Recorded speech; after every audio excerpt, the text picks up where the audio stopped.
예를 들어서 직장가입자인 남편의 피부양자로 있던 부인 명의의 임대주택에서 임대 수입이 발생하게 되면 부인이 피부양자 자격이 박탈되고 지역가입자로 전환되게 배우자 명의의 주택 한 채를 임대하고 있고, 이 임대주택의 재산세 과세 표준 금액이 2억 5천만 원이고요. 그리고 월세 80만 원에 임대하고 있다면 지역 건보료가 얼마나 나올까를 계산해보지만 16만 원이 넘는 건보료를 매달 추가로 납부해야 한다면 이건 정말 건보료 폭탄이라고 할 만한데요. 이렇게 부담스러운 지역 건보료를 일부라도 감면받을 안녕하세요. 미니파이어의 1인 기업입니다.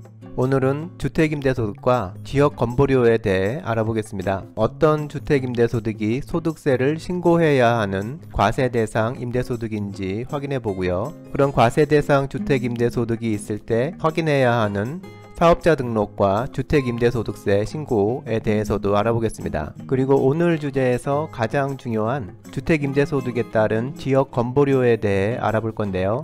직장가입자, 피부양자 자격이 박탈되는 경우를 확인해 보고요. 지역건보료 부과 절차, 사례를 통한 지역건보료 금액을 계산해 보고 이 지역건보료를 감면받을 수 있는 방법까지 확인해 보겠습니다. 금년인 2020년 5월에 종합소득세를 처음 신고한 분들이 많을 텐데요. 기존에는 세금 신고를 하지 않았던 연수입 2천만원 이하의 주택임대소득에 대해서도 소득세를 신고하게 됐기 때문인데요. 매년 5월에 소득세를 신고해야 하는 소득에는 근로소득, 사업소득, 연금소득, 이자소득, 배당소득, 기타소득 등 총 6가지가 있는데요. 주택임대소득세는 이들 종합소득 중에서 사업소득에 포함되고요. 주택을 임대해서 수입이 발생하는 것이 사업을 통해 수입을 발생시키는 거하고 같으니까요. 이렇게 사업소득이 발생하면 여러가지 챙겨야 할 것들이 생기는데요. 우선 세무서에 사업자 등록을 해야 합니다. 본인의 주택임대소득이 과세 대상에 해당하는 경우에는 세무서에 사업자 등록을 의무적으로 해야 합니다. 주택임대소득 과세 대상은 보유주택 수와 그리고 임대 형태에 따라 결정되는데요. 몇몇 예외적인 비과세 대상만 제외하고 사실상 모두 과세 대상 수입으로 보면 됩니다. 그 예외적인 비과세 대상은 국내에 9억 원 이하 1주택만 보유하고 그 주택을 월세나 전세로 임대하는 경우, 2주택을 소유한 경우에는 2주택자가 월세는 없이 전세로만 임대하고 있는 경우, 마지막으로 3주택 이상을 보유한 경우에는 소형주택의 전세보증금, 비소형 주택이 2채 이하이고 그 2채를 모두 전세로만 임대하는 경우, 전세보증금 합이 3억 원 이하일 때 이때만 비과세가 해당되고요. 이 경우를 제외한 모든 주택임대 수입은 과세 대상으로 보면 됩니다. 지방자치단체인 구청에 하는 주택임대사업자 등록은 본인의 선택사항인데요. 우리가 자주 접하게 되는 주택임대사업자 등록의 혜택은 지방자치단체인 구청에 주택임대사업자로 등록했을 때 받을 수 있는 겁니다. 그 혜택 중에서도 양도소득세, 종합부동산세 같은 다주택자들이 관심이 많은 혜택은 그 중에서도 긴 8년 장기임대로 등록을 해야 혜택다운 혜택을 받게 되고요. 지방자치단체의 주택임대사업자 등록을 할 경우의 혜택에 대해서는 다른 영상에서 다시 정리를 하도록 하겠습니다. 과세대상 주택임대소득이 있는데 세무서에 사업자 등록을 하지 않으면 과태료를 물 수 있으니까요. 서둘러 등록하는 게 좋겠습니다. 다음으로 주택임대소득이 있으면 종합소득세를 신고해야 합니다. 주택임대 수입이 있는 개인사업자는 매년 5월 종합소득세 신고기간에 주택임대로 발생한 수입을 신고하고 해당 수입에서 산출된 소득에 근거해서 소득세를 납부해야 합니다.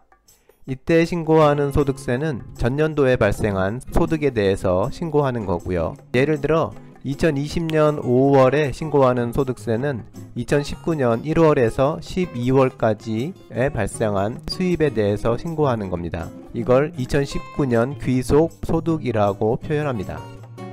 신고할 소득이 주택임대소득밖에 없는 경우에는 해당 소득만 신고하면 되고요. 신고 대상 기간 동안 여러가지 소득이 발생했으면 그 소득들을 모두 합산해서 종합한 금액에 대해 소득세를 신고해야 합니다.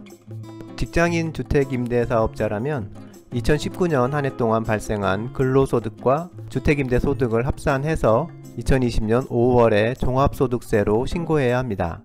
직장인의 경우 기존에 주택임대소득을 신고하지 않았었던 때는 근로소득에 대한 연말정산으로 소득세 신고를 끝냈었기 때문에 다음해 5월 종합소득세 신고는 할 필요가 없었는데요. 이제 주택임대소득세를 신고하려면 종합소득세 신고를 해야 하게 된 겁니다.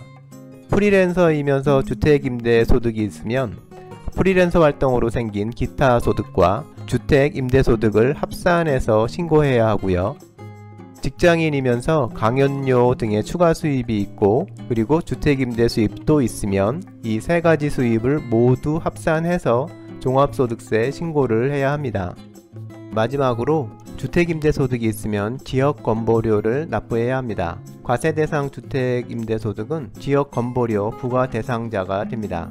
직장인 주택임대사업자인 경우는 별 상관이 없습니다. 본인이 직장가입자이면 주택임대소득이 있어도 지역건보료로 전환되거나 지역건보료가 추가로 부과되거나 하지 않습니다. 다만 근로소득 이외 다른 소득이 연간 3,400만원을 넘으면 직장건강보험료가 추가로 나오기는 합니다.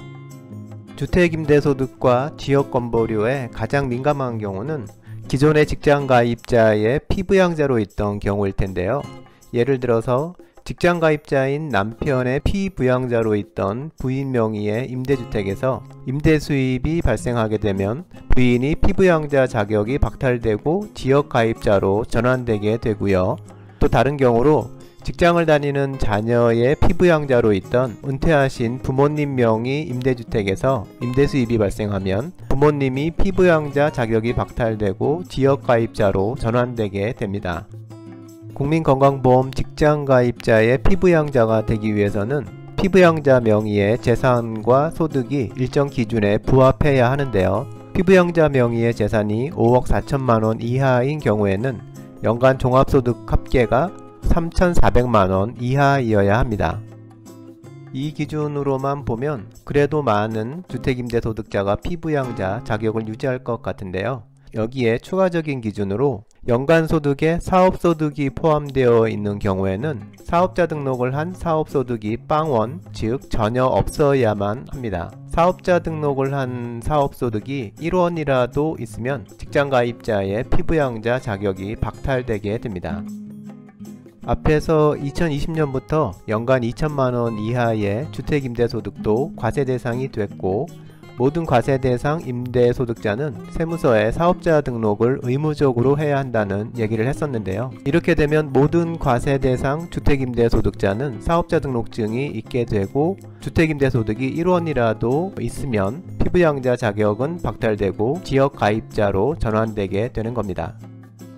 주택임대소득세를 종합소득세 신고기간인 5월에 신고하면 같은 해 11월에 이 신고 내용을 기준으로 지역가입자 건보료를 다시 책정하게 되는데요. 5월에 처음 주택임대소득세를 신고했으면 이 신고 내용을 근거로 같은 해 11월부터 지역건강보험료가 부과됩니다. 지역건보료는 지역가입자 세대의 소득, 재산, 자동차에 대해서 부과되는데요. 남편의 피부양자로 부인과 자녀가 있었는데 부인이 주택임대소득 때문에 피부양자에서 지역가입자로 전환되면 이 부인 명의의 소득, 재산, 자동차에 대해서만 지역건보료가 부과되게 됩니다. 전업주부인 배우자가 주택임대소득 때문에 지역가입자로 전환되면 배우자의 주택임대소득과 이자소득, 배당소득 등등 다른 소득들이 모두 합쳐져서 소득이 평가되고요. 배우자 명의의 재산에 대해서도 임대소득이 발생하는 주택뿐 아니라 다른 재산도 모두 합하여 재산을 평가하게 됩니다. 거주하는 주택이 부인 명의로 되어 있다면 부인의 지역건보료 계산에 이 거주주택도 포함되고요. 부인 명의로 자동차가 있으면 이것도 포함됩니다. 금년에 처음으로 주택임대소득을 신고한 분들은 소득세도 소득세지만 사실 가장 큰 걱정은 바로 이 지역건보료일 겁니다. 피부양자에서 지역가입자로 전환된 경우도 많을 것 같고요. 그래서 지역건보료가 나오면 얼마가 나올지도 궁금할 것 같아서요. 간단한 사례를 통해서 한번 계산해 봤습니다.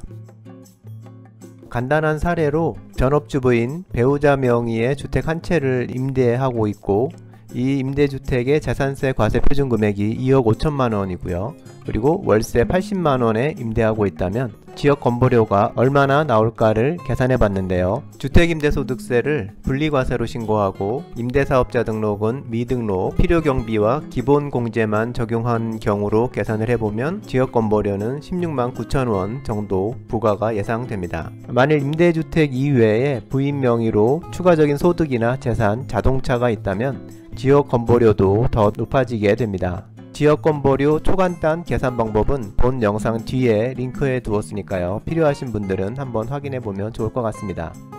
간단한 사례이긴 하지만 16만원이 넘는 건보료를 매달 추가로 납부해야 한다면 이건 정말 건보료 폭탄이라고 할 만한데요. 이렇게 부담스러운 지역 건보료를 일부라도 감면받을 수 있는 방법이 있습니다. 지방자치단체에 주택임대사업자로 등록하면 주택임대소득으로 인해서 인상되는 지역 건보료를 감면받을 수 있는데요. 4년 임대로 등록하면 인상분의 40%, 그리고 8년 임대로 등록하면 인상분의 80%가 감면됩니다.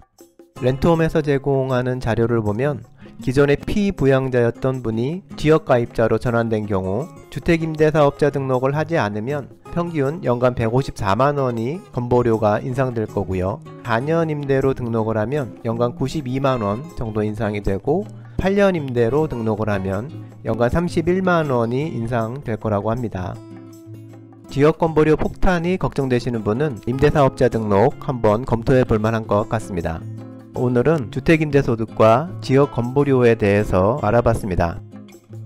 좋아요와 구독 부탁드립니다.